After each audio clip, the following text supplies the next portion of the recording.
everybody, I am so excited today to be able to make a new video, hopefully get it posted and get it uploaded as part of Saturday Morning Makes. I have not been able to record in a little, I was going to say a little bit, but a long hot minute at this point. I actually had 2 injuries, nothing severe, but it was enough that the two kind of combined back to back kept me from being able to do anything as far as with my crafts or with creating. I had an elbow injury that just took a long time to heal, and then right on the heels of the elbow injury, I tore a part of the Achilles heel area or a ligament. They haven't pinpointed exactly what I did to it, but that made being able to get upstairs to my little craft desk and stuff just very hard. And so it slowed me down. So it is finally better. I am still having to use a brace some, but I am able to get to my craft area. So I am so behind and I have so missed creating. I have definitely still been watching everyone on YouTube and so many great creations. And so I had wanted to participate in the 2 Crafters, 1 Design bows, but I just could not get everything set up last week in time to be able to film. So this is a week late, and hopefully I can catch up this week with something for the rosette theme. But so I wanted to create this as part of that and part of Jill's Saturday Morning Makes that, you know, keeps all of our community so special. And to just say that sometimes I want all the wonderful people that craft and create and post on YouTube to know sometimes just because people aren't commenting doesn't mean we aren't watching and thoroughly loving everything that's being created, and still taking so much joy in everyone's creations. And I have definitely spent a lot of hours over the last couple of months when my elbow and my heel was injured, watching all of your beautiful creations. So that I kind of wanted to put that out there as a reason that I just have not been able to do some of the minute crafting like I would like to. But hopefully I'm better and I can get it all, you know, going again. So this is what I wanted to share with everyone. And you can see I had tons of bows, and I was trying to put bows everywhere for part of the theme from last week for the 2 Crafters, 1 Design. And this is what I had in mind when I was doing this. I wanted it to be like a little hat shop, but a snow lady hat shop is what I had in my mind when I was creating this. And the bow theme just gave me an excuse to be able to do this. And so this was so much fun to me, just a lot of fun. And really, one thing that was unusual for me is there were no stamps used for this. As far as for the card, it was all die cuts, and I did use a couple of stamps on the little dangles that I have over here, but everything else was just die cuts, and so that was different. So I'm gonna push this over, and I'm gonna go through the main things that I used, the dies that I used. So the snowmen are from this Sizzix set, and I used the big snowman and I think the little snowman. Let me show you. This set comes with 3 different size. So I used the small snowman and the larger snowman in the set to do these 2. For this one and this one. And then the only other thing I used from this set were for the scarves. I used the 2 different scarves for this set. For this scarf and that scarf. But this set is a fabulous set if you're looking for snowmen that are versatile and you can do a bunch of stuff with it. It comes with the little puppy dog and hats and all kinds of little separate pieces where you can really paper piece if that's what you love to do. And it is one of the things that I just absolutely love doing.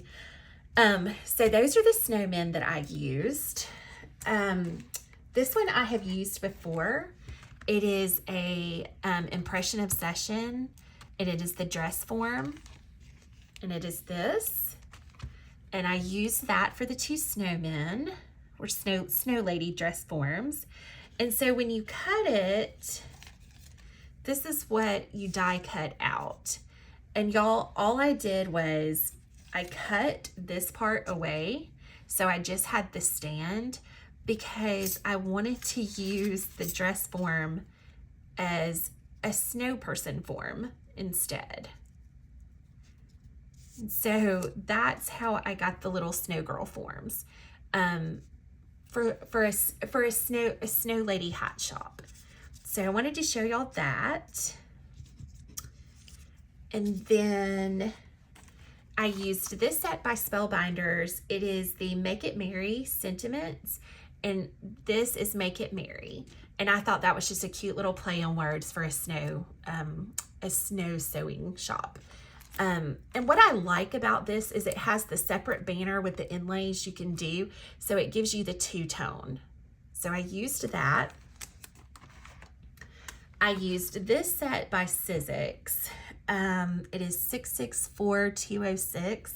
The only thing I used out of this was this hat, because when I was trying to figure out something to use for their hats, I wanted a little bit bigger hat than what came with this set. And so this was the hat from the Halloween Sizzix set. And I thought it was perfect for the little millinery shop. So I used that. And let's see.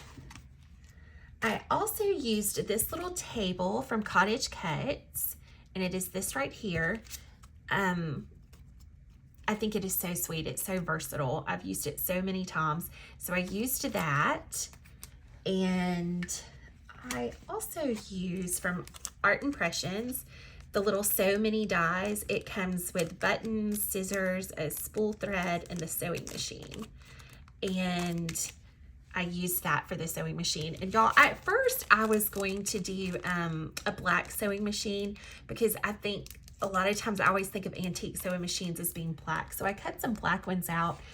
But the sewing machine my mom had when I was growing up, and my mom made just about all of our clothes when I was growing up, was actually this mint green color. I think it was an old Singer sewing machine.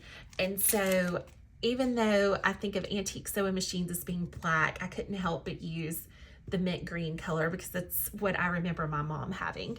So that's how we ended up with the mint green sewing machine in this case. I just thought that was fun. I also used this set, which y'all know I love this set. It is the Cathe Holden Flea Market Finds stamp set by Spellbinders, and it just has so many great little icons in it that are so sorry y'all, the local football team, the university, is having a flyover, so some jets just flew over, so it's very loud. So I used this, and y'all know I use this set all the time in my other videos. It's one of my favorites, and it is STP-091. And I will show y'all. I just set and cut a bunch of, first of all, I just used a little 1-inch circle punch and cut a bunch of little circles out, and just stamped them in all different colors, so I can just add them to different things. But this particular one that I used says cotton thread, so to me it just had that old-timey, you know, label that you would find. So that's what I used right there. But I love this set, y'all. It has so many cute things in it. It has a little dog that is Farm and Pet Supplies. This one is a home apothecary. it is a great set, and I use it all the time. This is a Millinery Notions set stamp, so it just has a lot of stuff on it. If you can find this one, it's one of my favorite sets that I use a lot. I also used by Cottage Cutz this die, and I used it for some of the bows, some of the buttons right here, and the large star that I used on the little dangle right there. And it is great. It is a cute little set, and if you'll notice, it has the little stitching details, which I thought were perfect for a little sewing hat shop. I also used this set, and it was a scrapbook.com set, and it was just a set that came with a bunch of different bows in it. And so I just cut a bunch of different bows in the pastel colors and the printed papers to use. And then I did use this. It is a Stampendous set, Snowy Friends STP 218. And I used it right here where it says, "There's nobody like you." So there's nobody like you. I just thought that was so cute. I had to use that. So though that is all the steps and pieces of what went into this. Let's show you what we have. I just had fun with this. When I was picturing this, I was thinking of like when you would go and you would order samples. You would look at fabrics and ribbons, and so that was what I had in mind when I did this. So I took some tiny little pieces of flannel and cut them like fabric samples and pinned them on a little safety pin right there for that. Let's see. And then this is the little tag that says, "There's nobody like you," and I put a bow and some buttons. And then this is another tag with what I was kind of picturing as the bow samples. And then just some little ribbons and trims, as if, you were selecting what you were going to make your hat out of. And then I took the little wooden spools, and I just did a little bit of embroider floss around it and tied it down and put a little bell at the bottom to hold it. Because I always want to use these little wooden spools and never can figure out how to incorporate them into a flat card. So I thought this was the perfect opportunity to have that dangle off of the card. So this is what it looks like. And this is just so girly to me. Y'all know I love the idea of paper dolls and dress up and everything. So I had so much fun doing this. And I wanted to show y'all also, oh, and I did do a little piece of fabric there and took one little piece of thin string, like the sewing machine really had string going through it. I thought that was fun. So that's what was in this. And I wanted to show y'all the cardstock that I used. If you will see, it is a postcard on the back. And I have found these. It's just a white postcard. But what I like about this is when I'm using something that's going to have a lot of stuff glued on it and I want it to be really sturdy, this pre-cut postcard paper, I just love it. It's fabulous. And I get these from Hobby Lobby. It's the Master's Touch, and you get 15 sheets for $4.99, but a lot of times you can find them 40 or 50% off. And they come in a little pad, and you just tear them out. So I don't actually watercolor on them normally, but I like to glue stuff on them. So if you've never used these, they are so good. And if I do mail this to someone, I will just slip it inside an envelope and not actually use it as a postcard, of course, since it has all the embellishments on it. So I had that. The only ink I used was the Distress Ink tea dye around the outsides of it. And I kind of, hit around some of the furniture and the details of it. That was the only ink was there. I used it there. And then I did do the snow in just a blue. I think I used the Distress Ink Speckled Egg. As far as the embellishments on it, I used the little bells. I think I got these from Joann's on the bottom of the spool. And I use these little buttons that I find at Hobby Lobby over in the sewing department.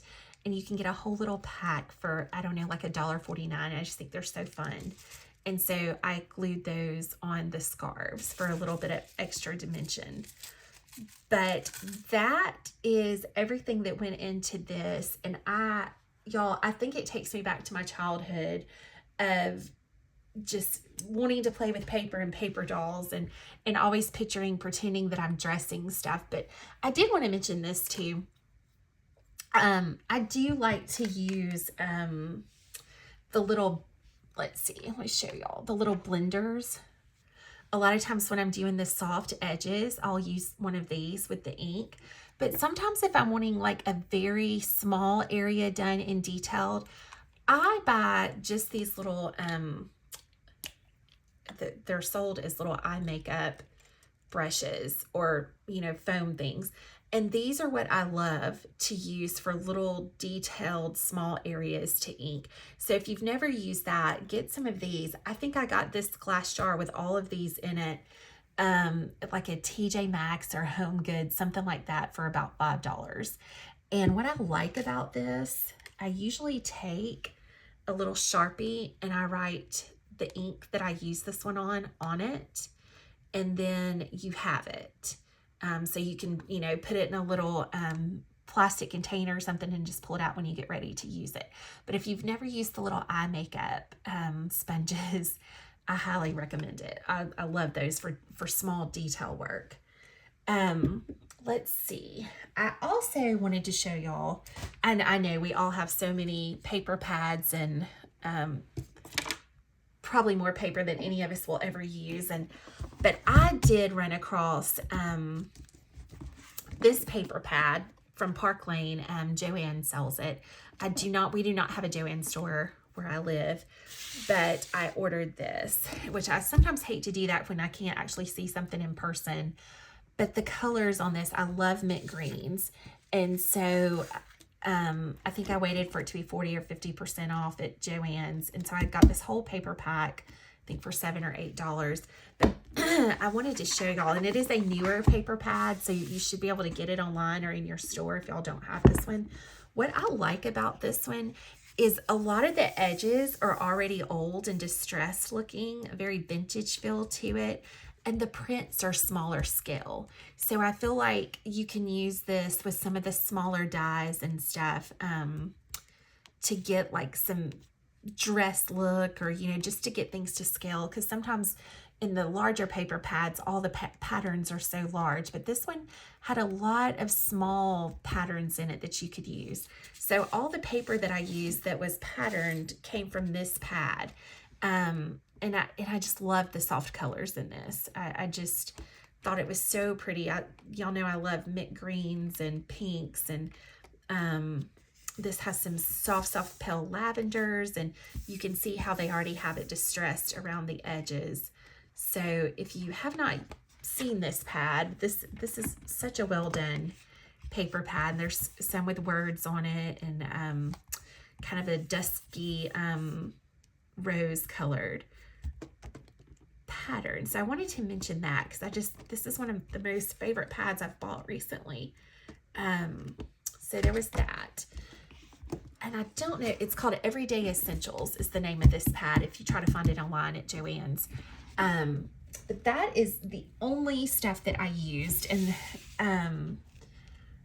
I so look forward to sharing more stuff with y'all over the next hopefully every week now that I can get in there and have the mobility to get over to where my desk is. So I cannot wait to start sharing with y'all. Have a great rest of your Saturday.